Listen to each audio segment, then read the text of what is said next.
Wow, guys. Okay, last night, UFC 285. These are going to be my reactions and my thoughts on the pay-per-view. First of all, what an incredible card, top to bottom. Prelims were stacked. Main card was incredible. What a show. I'm not going to talk about all the prelims because that's a lot of fights.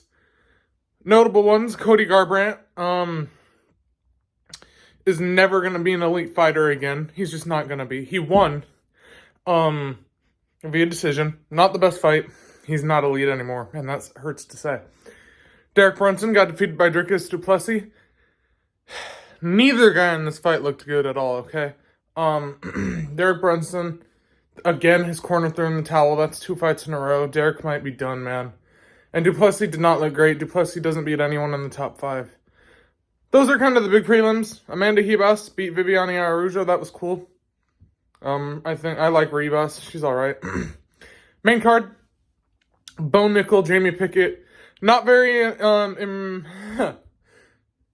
Bo looked all right.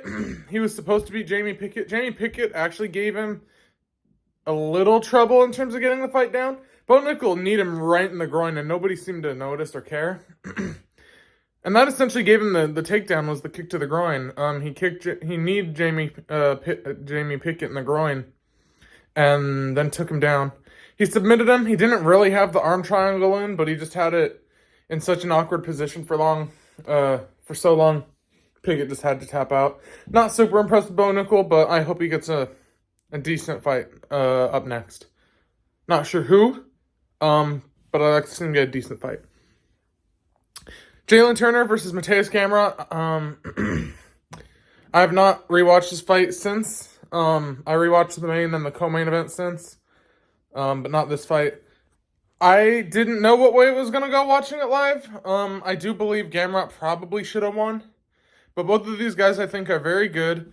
I don't think Turner has a grappling deficiency. A lot of people are going to tell you that his takedown defense he needs to work on. I don't know. Gamrot is an elite grappler. Outside of Islam, maybe the best takedown artist in the division. Maybe even including Islam. That's bold, but it was a fun fight. I had fun watching it. Turner will be back, and he will win a few more. He'll be a contender for sure. Gamrot's already a contender. I don't know where he goes from here. If Charles Oliveira loses to Benio, I'd like to see Oliveira versus Gamrot. That would be fun. Featured fight, Jeff Neal, Shavkat Rakhmonov. Very fun fight. Really good fight. A fight that looked like it was going to go to decision. It does not. Shavkat Rakhmonov submits Jeff Neal in round 3. Shavkat is a problem, man. 17-0. Never gone to decision. He has finished everyone, not only of his wins, but all of his fights, because he's never lost. Shavkat is wildly impressive. Jeff Neal gave him a hell of a fight. Great fight from Jeff Neal. I don't think Jeff Neal loses very much credibility from this loss, but Shavkat does gain some, you know. This was like Hamzat versus Burns in the sense that we finally saw Shavkat tested. Shavkat's going to be a problem in this weight class, man. He really impressed me. This won the fight of the night. Even though Jeff Neal missed weight, I believe he got the bonus anyway, so that's good. That's cool. It's a little dumb, but it's cool. Co-main event, just rewatched it. I filmed this. I started filming this minutes after I rewatched this fight. Valentina and Alexa Grasso. Alexa won the first round on her feet. Like I said, she had good stand-up. I thought Valentina was going to win, and Valentina did start taking over. She mixed in the grappling and the kicks. By no means did I think Grasso was out of this fight at any point. I thought she kept it fairly competitive, even off her back. She was doing a lot of movement. She was making Valentina work to hold her down. Valentina slipped up. Grasso took the back so fast. It's one of the fastest I've ever seen someone take the back. It was quicker than like Charles takes the back when people are standing. As crazy as that sounds. Valentina spun. Grasso kind of threw a shot. It didn't really land, but then once she got the arms around, she just took the back immediately. They went to the ground, and Grasso... It was essentially a neck crank. It was a tight neck crank, and Valentina tapped. I think they're going to run it back. I think Grasso might beat her in the rematch. As crazy as that sounds, I said going in, Valentina's last fight was really close, and then afterwards, after the fight, I said she just lost. Her last fight was really close. It's possible she's falling off a little bit, you know? For the women's division, she's getting a little bit older. I want to say she's maybe 35, which doesn't sound old, but in women's MMA it can be. Alexa Grasso looked really good. This was a great moment, caught me off guard, but it made me very happy. I do like Alexa Grasso a lot. And her ground game's better than I thought.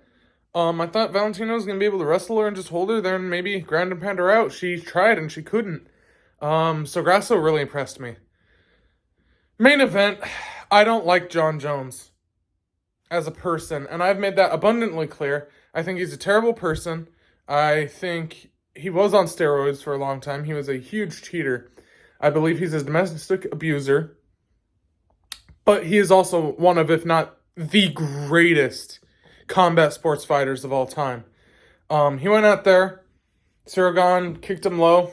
Jones took about 25 seconds. Ciryl Gane threw a punch. Jones went behind him, took him down, submitted him. When I was watching this, I didn't go, wow, Jon Jones is incredible. I thought to myself, truthfully, I can't believe Ciryl Gane's made it this far. He has no ground game. He might be the least complete MMA fighter to ever hold a belt in the UFC. He's got no ground game at all. At all. It was embarrassing. I know Jon Jones is really good. I'm not taking anything away from Jon Jones. But Gane went out there and got submitted in a guillotine when his back was to the fence. How does that even happen? The ground game was atrocious. Atrocious. We didn't even really get to see what Jon Jones looked like at heavyweight because Gane just couldn't do anything on the ground. It was embarrassing. If I was in France right now, I'd be embarrassed that that's the performance Ciryl Gane gave us. That being said, Stipe is the next fight for Jon Jones. Stipe is going to get mauled badly. I do not want to see this fight in the slightest. I get it. It's the GOAT versus the GOAT. The light heavyweight GOAT versus the heavyweight GOAT. Stipe can be the heavyweight GOAT. He's been out over 2 years, and his last fight, he got brutally knocked out by the guy who's not even here anymore. How does this work? Francis Ngannou knocked out Stipe Miocic brutally to win the belt. Ciryl Gane almost beat Francis Ngannou, but Francis retained. He almost did. It was close, though. Francis leaves. Jon Jones runs through Ciryl Gane. He tears through Ciryl Gane, who almost beat Francis. But Francis is the guy who beat Miocic over 2 years ago. How does Stipe Miocic get a title shot? We should not be rewarding this type of behavior from anyone. I don't care who. Got a bloody nose, but that's fine for now. I don't even know how that happened. We cannot be rewarding that type of behavior from someone who does not deserve a title shot.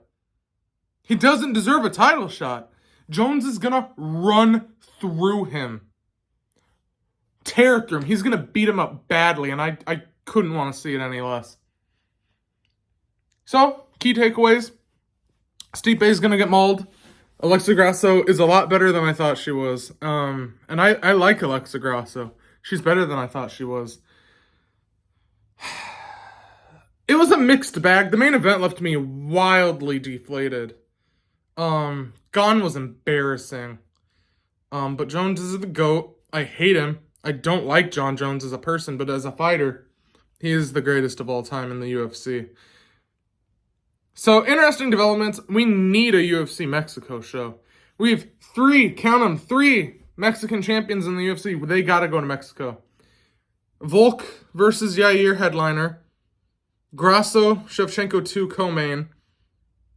Pantoja, Moreno, featured fight. All for belts.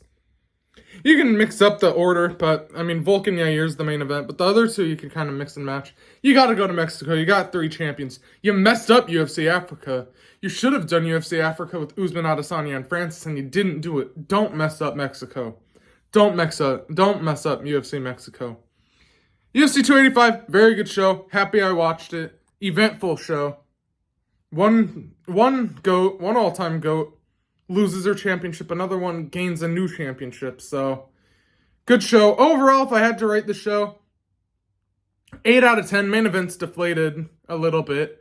But it was a big show, very eventful show, a lot of very fun fights. UFC 285 is a thumb up.